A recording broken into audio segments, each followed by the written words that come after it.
Et c'est parti, mon kiki, sur notre terrain secondaire, sur notre ZAV, notre zone à vivre, à Noisins-Châtelain, c'est dans l'Isère, c'est dans le Dauphiné même. Et là, on va emprunter la route des riches, c'est-à-dire l'autoroute, la route des riches, parce qu'elle est payante et qu'il n'y a aucune raison de prendre l'autoroute. C'est le même temps. C'est même plus long en kilomètres, mais bon, c'est beaucoup plus reposant et puis c'est payant, c'est donc pour les riches. Allez, paye ton péage. Ah oui, faut bien engraisser quand même les copains à Macron. Allez, hop là. En fait, je ne sais même pas pourquoi j'ai pris l'autoroute, c'est automatique, j'étais en fait confronté à des embouteillages à Saint-André-de-Corcy là, donc du coup instinctivement j'ai pris l'autoroute. Mais c'est vrai que je ne la prends plus du fait qu'il faut payer, que ça rallonge. Alors c'est vrai que ça rallonge en kilomètres, mais dans l'autre sens c'est beaucoup plus reposant. Quand tu es sur l'autoroute, tu vois, puis moi je roule pas vite, hein, je roule à 90 à la limite, 110 des fois. Je me mets derrière un camion et roule ma poule. Faut quand même faire attention, il y a quand même pas mal de circulation avec les départs en vacances. Les mecs ils sont un peu foufous, tu sais. Ils conduisent jamais, ils prennent leur voiture qu'ils n'ont pas l'habitude de conduire, là, leur grosse berline, et hop, ils enroulent les kilomètres qu'ils n'ont pas l'habitude de faire. Ils roulent vite, qu'ils n'ont pas l'habitude de rouler vite. D'habitude, ils sont coincés dans les embouteillages en allant au boulot, tu sais. Faut quand même faire gaffe. Oh les cons, t'en trouves de partout, hein. Même sur l'autoroute, il faut faire gaffe. Si encore on était tout seul, on serait le seul con. Mais non, on n'est pas tout seul. Il y a d'autres cons ici et il faut faire gaffe. Tu vois, désormais, il y a aussi un nouveau phénomène auquel il faut faire attention, ce sont les conducteurs de voitures électriques. Dans les montées, ils lèvent le pied pour pas trop consommer de batterie là.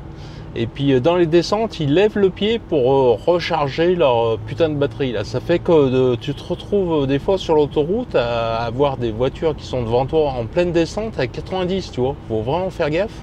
Et ça, c'est typique des voitures électriques, tu vois. Au pire, le mec il a une voiture essence pas très puissante, tu vas le retrouver un petit peu à rouler doucement en montée, mais en descente il va reprendre une vitesse normale, tu vois, genre 120, 130 km/h. Alors que là, tu vas vraiment rencontrer des voitures qui vont rouler doucement à la fois en montée et en descente. Et ça, c'est typiquement les voitures électriques. Il faut vraiment faire très attention. Et puis au péage, là, il faut aussi avoir une bonne distance entre les véhicules parce que le badge, des fois, il fonctionne pas, tu sais, ou il fonctionne à l'avance et tu fais passer la voiture qui est devant toi et quand c'est ton tour, t'es mort. Oh, de la merde, ça aussi. Comme je t'ai dit tout à l'heure, hein, tu vois, je roule pas très vite, là, je suis à 90, je me suis mis derrière un camion. Puis je roule tranquille, pépère, comme ça je me fatigue pas. C'est vrai qu'il y a beaucoup de circulation. Lorsque la circulation est moins dense, je roule des fois à 100, 110. Mais là, tu vois, la circulation est quand même dense, donc je préfère me mettre derrière un camion tranquillou. On va sortir de l'autoroute là. C'est vrai qu'à ces badges là, ce que je leur reproche, les badges de l'autoroute, bah, c'est bien, ouais, tu passes en flux libre comme ça. Mais tu vois, il pourrait y avoir un petit écran LCD au dos de l'appareil et puis tu pourrais voir la tarification parce que là, si tu veux savoir combien ça t'a coûté, tu es obligé d'aller voir après coup sur internet, sur le site de la société d'autoroute, là, enfin du badge. Vraiment de la merde. Hein. On va quitter l'autoroute. Ah, ce qui est traître aussi, c'est le régulateur de vitesse, tu vois, il faut faire attention. À 70 bah oui, je sais bien que la vitesse est limitée à je sais pas trop combien de kilomètres par heure. Ah, c'est pas évident, hein. Ah, puis alors, les gens sont assez respectueux des camions qui roulent à 80 parce qu'ils se disent, bon, bah c'est bon, le mec il travaille, quoi, c'est normal. Mais alors, les camping-caristes, oh, ça les fait chier, hein, les camping-caristes qui prennent du plaisir, qui utilisent leur voiture pour du loisir. Ah, ça les fait chier, hein. putain. Mais un camion, non. Un camion, le mec il travaille, c'est normal qu'il roule à 80. Par contre, toi en camping-car, les mecs ils te haïssent. Ce qu'on voit tout là-bas au fond, tout droit, je sais pas si on va le voir à la caméra, c'est le Mont Blanc. Eh ouais, autrefois, avant le réchauffement climatique, il était blanc. On remarque maintenant aussi, mais bon. Et on y va tout droit, droit dans le pentu. Regarde, hop, on s'en approche un petit peu plus. Ah, maintenant, c'est la centrale qu'on a dans le viseur. Le Mont Blanc que je te disais, il est là-bas. Bah, je sais pas si on va le voir à la caméra, c'est pas certain. Ouais. Bah sinon tu vois bien. Maintenant on a la centrale du budget dans le viseur. Ah, le temps est bizarre là. C'est vrai qu'on sort d'une période caniculaire. Le ciel est chauffé à blanc, tu vois. C'est un peu, le ciel est un peu laiteux. Il va y avoir de l'orage d'ailleurs, il va falloir se méfier. Je verrai sans doute pour me placer différemment de d'habitude, tout du moins demain, parce que c'est demain qu'ils annoncent des rafales de vent. Donc j'éviterai de stationner sous les arbres. Je sais pas, on verra. Ah bah alors là tu vois, on peut pas voir le Mont Blanc plus dans l'axe que maintenant. Je sais pas si on va bien voir la caméra. Ouais, c'est pas évident hein, parce que on voit pas à la caméra comme on voit avec nos deux yeux, et c'est bien normal. Là, regarde, je te disais, putain, les mecs, ils arrivent à fond de bol. Faut dire que c'est le départ des vacances, c'est la fin de la semaine, c'est tout un tas de trucs un peu bizarres. Tu vois, faut vraiment faire attention ces jours où tu as des gens sur la route qui sont à la fois pressés de finir la semaine, pressés de partir en vacances, et qui n'ont pas l'habitude de conduire forcément de longue distance. Il faut être très prudent. Et puis je trouve la voie de circulation là vraiment très chargée, tu vois. Nous voilà arrivés à la ville de Crémieux, une ville, petite ville médiévale que je te conseille de visiter si tu es de passage dans la région. La ville de Crémieux, elle est donc à l'entrée du Dauphiné dans l'Isère. Et c'est vraiment une ville très sympathique. Il y a une aire de service pour camping-car. Alors elle est ce qu'elle est, hein. Je te recommande pas forcément d'y dormir. Toutefois, pour visiter la ville en mode piéton, tu vois, c'est pas mal. Puis tu peux y faire les services. Et puis après aller dormir un petit peu à l'écart de la ville, dans la nature. C'est vraiment une ville sympatoche. À l'entrée donc du Dauphiné, tu as des bons restaurants, des petits bars bien sympas. Et le jour de marché, c'est le mercredi. Donc le mercredi, le marché il se passe sous les halls qui sont médiévales, hein, les halls de Crémieux, que l'on va passer devant. Alors évidemment, je ne vais pas pouvoir t'y emmener en camping-car, ça va de soi. C'est sur ma gauche là. Alors attends, je vais te filmer un petit peu peut-être. Oh, bah non, du coup, je pourrais pas. Bon, enfin bon, voilà, c'était à gauche là. Alors là, tu vois, on a un fauteuil roulant électrique et ils sont autorisés à rouler sur la route. Hein. Sache-le, c'est dans le permis de conduire, hein, ça c'est dans le code. Donc il faut le savoir, ils sont autorisés à rouler sur la route. Alors je sais pas en centre-ville, c'est sûr. Après, sur les routes départementales, ça j'en suis moins sûr. Mais bon, tu vois, méfie-toi, parce que là, la vitesse, elle est inférieure à 10 km/h. Hein. Et puis les pauvres, il faut pas les coller, hein, tu vois, ils seraient apeurés sinon. Mais voilà, sache-le, il faut vraiment faire très attention quand tu es en ville et que tu côtoies donc, hop, on va le doubler comme ça. Je pense qu'on a le droit de chevaucher une ligne blanche comme les cyclistes. Voilà. Bah ouais, l'autre il klaxonne. Bah, attends, t'es con quoi mon pauvre. Ah, il y a des cons, je te dis. Nous voilà à présent sur la petite route qui monte à Anoisin. C'est une petite départementale très étroite, donc il faut faire très attention. D'autant plus qu'il y a une carrière, il y en a même deux à Anoisin. Et du coup, il y a des camions qui circulent et pas toujours très doucement. Donc il faut vraiment faire très attention. Toutefois, c'est une route au gabarit, hein, tu vois, elle a les pointillés au milieu. Donc c'est une route au gabarit. En revanche, lorsque tu croises des camions, je t'explique pas, le gabarit, tu peux l'oublier. Ah, tu vois, c'est très vert, hein, contrairement à la canicule, la sécheresse ou je sais pas trop quoi. Tu vois, c'est assez vert. C'est vrai qu'ici, c'est vraiment une région été comme hiver. Tu as un microclimat, c'est vraiment particulier. Regarde ça, fin juillet, comme c'est vert. Eh ben, pour que ce soit vert comme ça, il doit bien y avoir de l'eau. Il y a bien de l'eau pour les gueux. Oh, le chien. Premier hameau, Michalieu.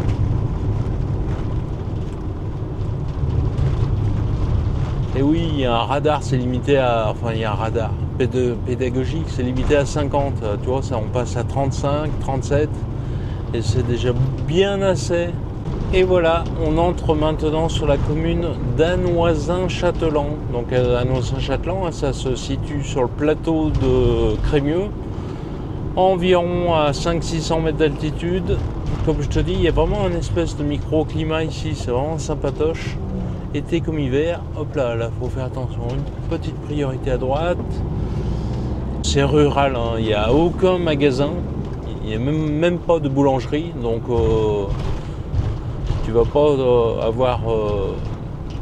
Il n'y a rien. Il n'y a même pas un bar, puisque c'est une COP, c'est un bar associatif tenu par des bénévoles. Donc en fait, il n'y a même pas de bar, même pas de... Enfin, il n'y a rien. Il y a pas de... Si, il y a un restaurant, il y a une auberge-restaurant au site archéologique de l'Arida. C'est un petit peu plus loin, après Anoisins, à 2 km.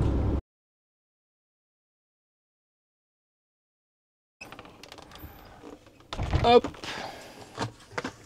Et bah tu vois, à peine arrivé, oulé, déjà installé. Et attends, on va mettre la moustiquaire parce qu'ici il y a des mosquitos tailleurs.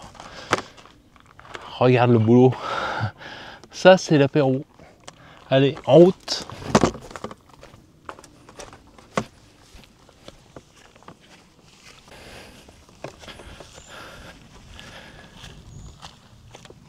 Et voilà.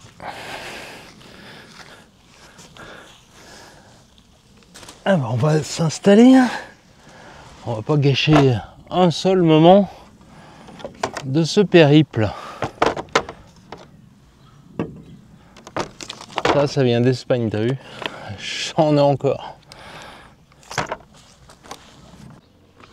Et ben voilà, on est le lendemain de mon arrivée sur le terrain secondaire. J'avais commencé à te filmer hier, tu vois, le début de l'apéro, mais ensuite je n'ai pas filmé puisque j'ai été rejoint par la famille, alors on a fait l'apéro en famille sur la caméra. Bon bah je suis bien installé, ce matin je vais commencer par faire un petit déjeuner du temps que le soleil n'est pas encore trop haut, ne tape pas trop fort, quoique ils annoncent des... Puis il y a déjà des nuages et ils annonçaient des orages, affaire à suivre, donc moi je vais préparer le café et puis on va aller se mettre à table à l'extérieur et faire le petit déjeuner. Nous en sommes au stade de la préparation du café et tu vois, je ne te le redirai jamais assez, mais ta Gourdioco est vraiment un allié de poids et pourtant ce n'est pas un placement de produit, hein, mais je l'ai acheté, tu vois, mais c'est vraiment un allié de poids, que tu sois en randonnée ou en camping-car, tu vois, tu peux prendre l'eau de ta soute qui n'est pas tout le temps potable parce qu'elle stagne un peu trop ou qu'il y a des résidus plastiques ou que sais-je encore, des virus, des machins. Et quand tu pars en randonnée, tu mets tes Gourdioco dans ton sac, ça t'évite de partir avec 3 litres d'eau, tu vois. Comme ça, tu bois toujours de l'eau potable en randonnée. Et en camping-car, tu peux te préparer des cafés parce que je te rappelle que c'est pas parce que tu fais faire bouillir l'eau pour faire ton café que ça la rend forcément potable. Oui, ça va tuer les virus et les bactéries, peut-être. Mais si tu as des résidus de plastique qui sont issus de ton réservoir d'eau potable, tu vas les retrouver là-dedans.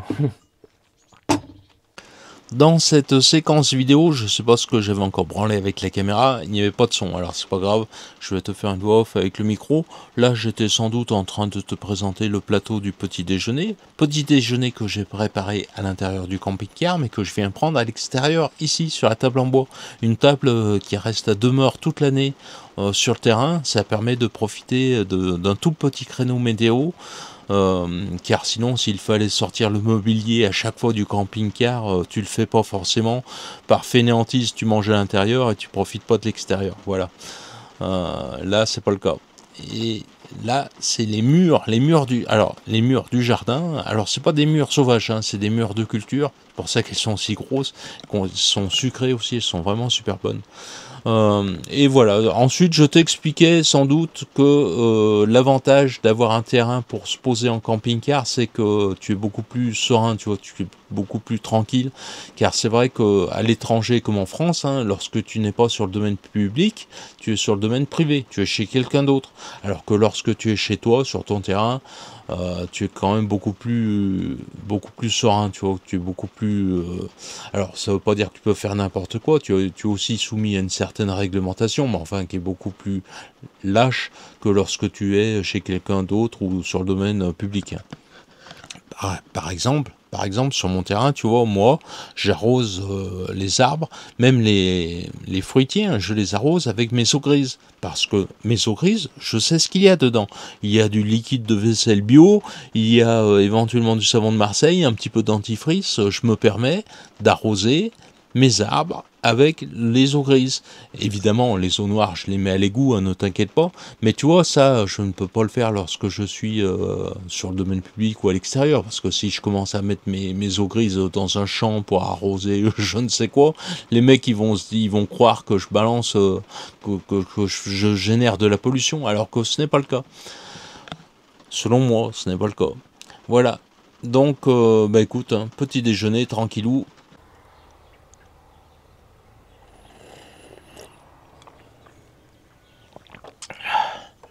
Et ben voilà,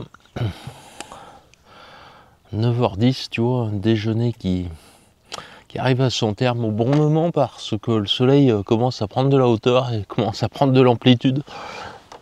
Mais plus pour longtemps, on voit là-bas, il y a de l'orage, enfin de l'orage, il y a déjà les nuages qui arrivent.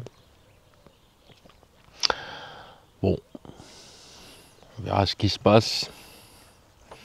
Au premier coup de vent violent, je me déplacerai dans le champ, là, en dehors des arbres. Et bien voilà, il pleut. Et moi j'ai commencé le montage vidéo. Je vais prendre mon homéopathie.